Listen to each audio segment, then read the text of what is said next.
Sungguh-sungguh Allah sangat ridho ketika seorang hamba itu makan ketika sesuap nasi dia muji Allah, ketika minum seteguk nasi dia muji Allah. Itu kalau orang diridhoni Allah itu wali betul.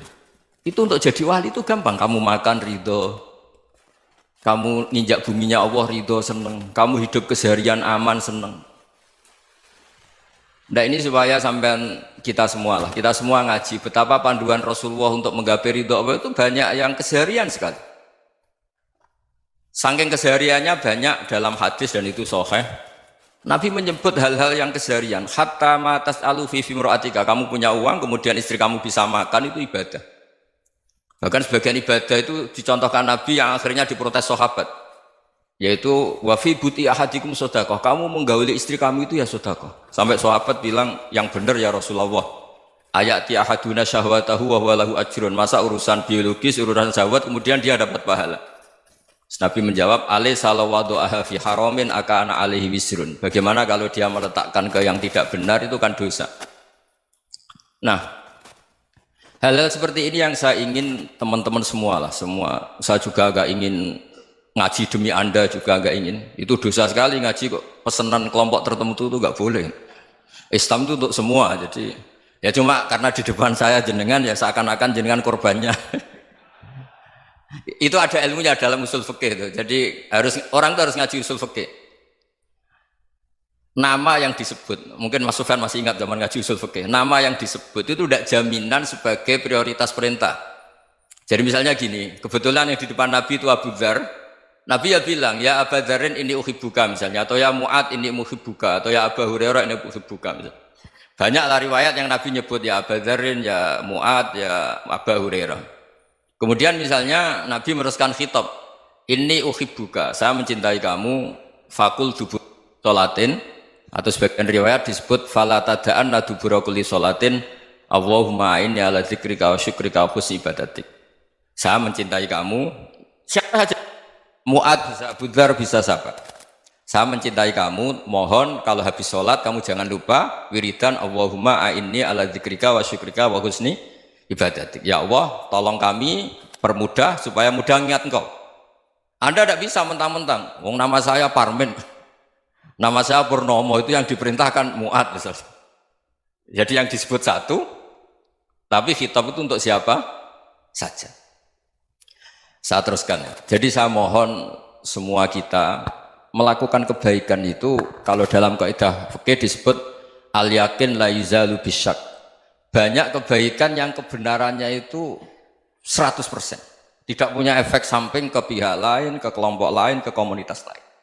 Yaitu tadi misalnya Anda makan, dan itu murah sekali, hanya butuh satu piring. Setiap kunyahan kamu muji Allah, setiap minum kamu muji Allah. Itu redaksinya Rasulullah SAW disebut Allah sangat ridho ketika seorang hamba makan, kemudian dia memuji Allah.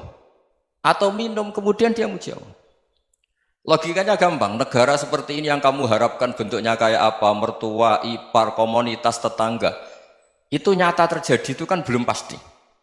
Sementara yang mesti terjadi adalah kamu butuh makan, kalau tidak mati. Butuh minum, kalau tidak mati. Butuh bumi yang nyaman ditempati, kalau tidak kita juga mati. Sebab itu Allah kalau menyebut nikmatnya itu hal-hal yang keseharian. Alladzi at'amahum min ju'. Allah itu siapa? Allah itu yang menciptakan kamu bisa makan. Tidak berlebihan, Allah itu yang menciptakan kondisi sosial itu ideal. Zaman Nabi itu ya ada orang munafik. Orang-orang pilihan Allah itu juga diuji orang sekelilingnya yang macam-macam. Semua diuji sesuai konteks zaman dan waktu. Nah, tapi ada ibadah-ibadah yang selalu disarankan Nabi. Sampai Nabi itu pernah ditanya, ayul islami khairun ya Rasulullah, Islam terbaik itu gimana? Jawaban Nabi itu unik. It'amut to'am, Islam terbaik itu ya makan-makan, yang santai-santai. Ketika Allah menyebut beberapa kebaikan, falak tahamal aqobah, wa ma adrokan apa? Mal aqobah. Terusannya apa? Fakku rokobah. Terusannya apa? Au it'amun fiyaumin di masubah. Ya itu acara makan-makan itu juga Islam. Kenapa? Ya bayangkan kalau tidak ada makanan, kita mati kan? Kondisi sosial tidak ideal itu Anda masih gak apa-apa, tapi kalau Anda tidak makan, Anda tidak minum, Kamu punya istri cerewet masih bisa hidup, punya mertua cerewet masih bisa hidup. Tapi kalau tidak makan bisa mati. Berarti penting mana istri sama makan? Penting mana? Makan. Semoga istri Anda dengar, nanti kamu disuruh makan tapi pulang deh. Itu kalau dibahasakan makan masih memahami. Penting mana nasi satu piring dengan istri. Nggak ada nasi mati, nggak ada istri belum mati. Penting mana? Gak berani jawab kan? Nah, ternyata Anda ada garang kan di depan istri. Jadi saya mohonlah, mungkin Mas Sufyan Sauri tadi yang bisa bantulah. Teman-teman tuh ngaji yang keseharian saja. Karena kita nyari ridha Allah itu berdasar firman Allah. Dan firman Allah itu menyebut keseharian tuh riang, gampang. Yaitu tadi misalnya wa min ayatihi manamukum bil laili wan nahar. Termasuk ayat-ayat Allah itu kamu tidur. Maka dulu itu ada guyonan, ada tokoh Mu'tazilah, kelompok dalam Islam yang berpikir manusia itu bisa menentukan ikhtiarnya sendiri. Karena saya bisa duduk, ingin berdiri, berdiri. Karena kelompok ini nggak terima kalau semua kehendak Allah, nanti bagaimana kalau semua kehendak Allah kok ada hisab ya, ada sanksi. Lucunya itu dia akhirnya, ini cerita ya, mencintai seorang perempuan, cantik sekali. Dan itu dia menjadi ahli sunnah itu oleh hal-hal yang sepele. Karena istrinya cantik, ya namanya suami istri hubungan intim. Terus ditanya, Mas, masih ingin lagi? Masih. Silahkan diulang lagi. Wah ya tidak bisa. Katanya manusia bisa menentukan yang diinginkan. Itu tobat itu. Itu nggak bisa ditobatkan Mas Sufyan Ats-Tsauri. Orang cantik yang mudah nobatkan orang itu orang cantik. Segampang itu. Akhirnya kita tahu, makanya kalau dalam kitab Hikam itu disebut al-aqil mayyakul madza yaf'alu wa hubi wal ghafil mayyakul madza af'al. Orang yang punya akal karena sadar ini wilayah Allah, semua milik Tuhan. Itu dia tiap hari berpikir, besok Allah akan melakukan apa terhadap dunia ini. Kamu merencanakan sesuatu mau plesir ternyata gempa. Mau wisata ke Rusia ternyata perang. Kamu tidak pernah tahu apa yang akan terjadi besok. Wa ma tadri nafsum madza taksibu ghadan. Tapi anda semua kita ini sering punya jadwal permanen. Makanya saya kalau diundang siapa saja, sanad takdir. Yang jelas Gus ini acara penting. Ya masih acara penting nak pangeran ngersakno piye? Kok ape dadi pangeran? Kamu kok mau jadi Tuhan? Itu kadang ya kiai. Penting Gus acara ini jenengan harus memastikan bisa. Loh kamu itu yang ngajarin tauhid, sesuatu itu biadillah kok bilang-bilang apa pasti. Kalau saya terus tak tobatkan loh kamu kata saya. Ya kalau gitu Gus bilang insya Allah. Wah itu hati saya, fisik saya, roh saya sudah bilang insya Allah. Tidak usah kamu latih kata saya. Nah hal-hal tauhid keseharian itu gampang sebetulnya. Wal ghafil yaqulu madza af'al. Tapi orang yang lupa Allah dia setiap hari bilang besok apa? Kita bisa melakukan apa? Seakan-akan dia itu aktor, dia penting, dia subjek permanen, dia. Padahal kita ini hanya objek kehendak Allah Subhanahu wa taala. Karena kita yakin sesuatu yang terjadi di alam raya ini kita tidak bisa apa-apa.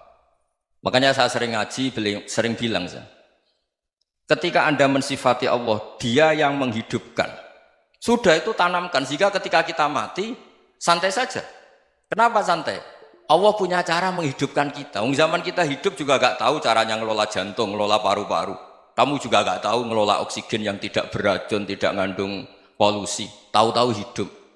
Gak ingin tua ya tahu-tahu tua, gak ingin mati tahu-tahu mati. Selama ini kita hidup juga gak tahu apa-apa sebetulnya. Hanya gaya tok, punya jadwal, punya planning.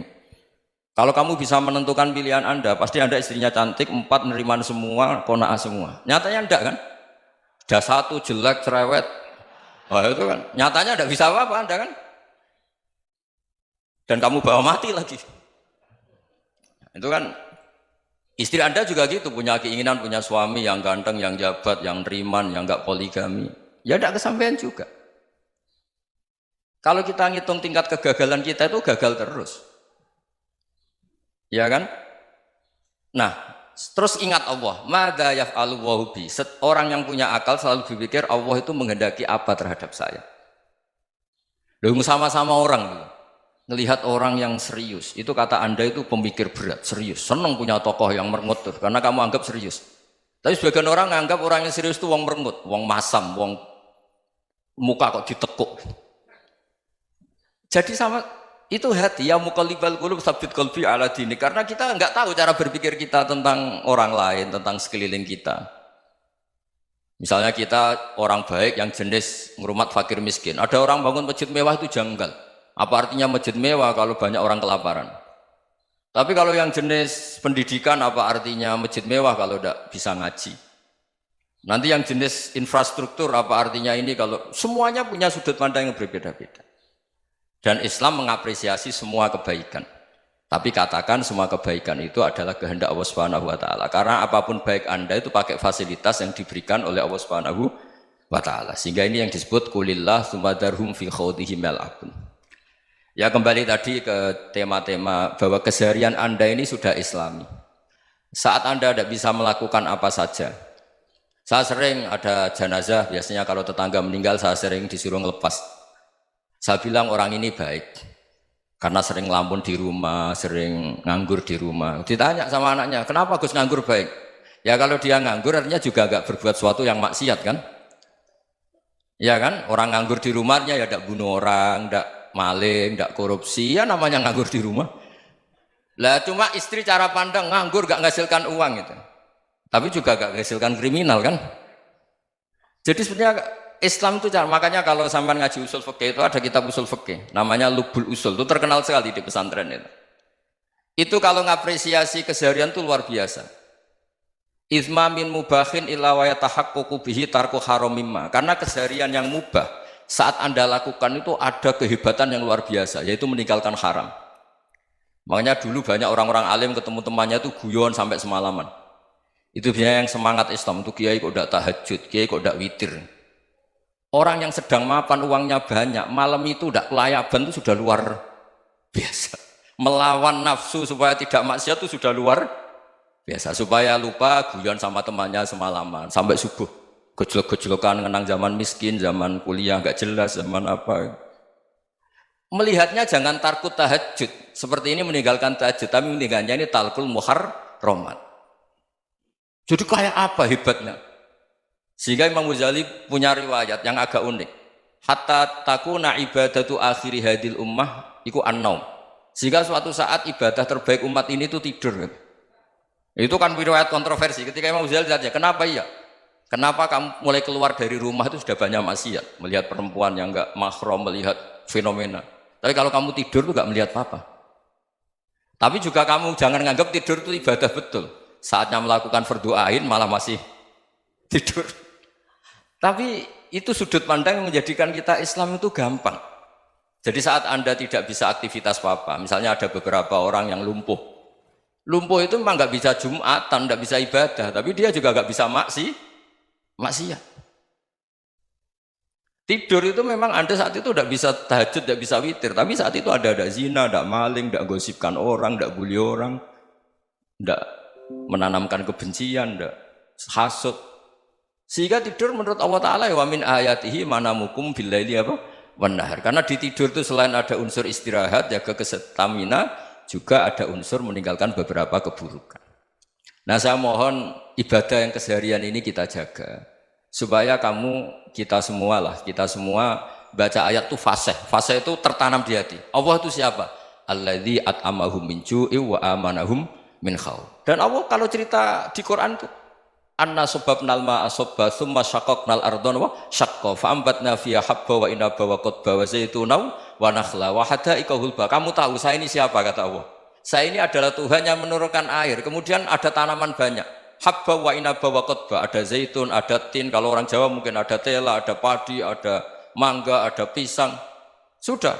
Wa inaba wa zaituna wa nakhla wa hadaika hulba. Ada perkebunan yang lebat. Tujuannya apa? Mata Allahkum, silahkan kamu pakai, kamu nikmati. Tapi karena kadang kita ini punya ide-ide besar. Tadi untuk syukur saja nunggu punya istri riman, rumah baik, tetangga baik, komunitas baik, semuanya baik baru syukur. Lama-lama nanti ada di surga, syukurnya nunggu surga paling kelas A. Itu sudah ada yang menghuni Rasulullah, kamu nggak boleh di situ. Masa untuk syukur saja? Repotnya Masya Allah. Jadi mohonlah Quran yang kalau Anda hafalkan juz sama itu kan ada ayat-ayat yang kayak tadi. Ya, fal yang dzuril insanu ila ta'ami. Coba lihat. Apa yang kamu makan itu? Dari mana? Dan untuk mempertahankan hidup kamu keseharian. Jadi jangan kira ibadah itu harus membentuk komunitas yang versi Anda. Ibadah itu harus yang hal yang mulu-mulu. Kesehariannya Anda alami. Loh ini saya tidak bikin-bikin. Saya ngaji bukan karena berdasar pesanan.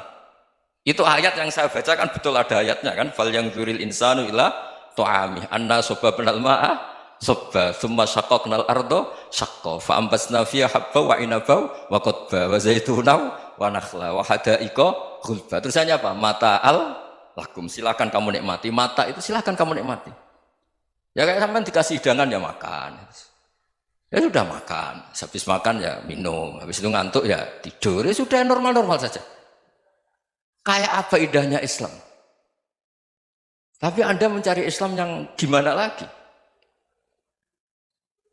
Nah itu yang diajarkan guru-guru kita, diajarkan sanad kita sampai Wali Songo, sampai Rasulullah SAW. Bahwa pada akhirnya ada jihad, ada perang. Itu dulu memang perang, bukan membunuh, beda. Dulu kita dijajah Belanda ya perang, dan itu normal karena kita dijajah. Jadi ketika orang lain ingin baik sama kita, wa in ahadum minal musyrikin astajaruka ya fajirhu hatta yasma'a kalam Allah. Kalau mereka ingin baik ya kita baik. Makanya ada istilah mustakman, mu'ahad. Kalau mereka ingin damai, berdampingan dengan kemajmukan ya itu yang lebih baik. Karena memang Islam menghormati proses perdamaian. Wa in janahu lis-salmi ya fajnah lah. Kalau ingin damai ya kita harus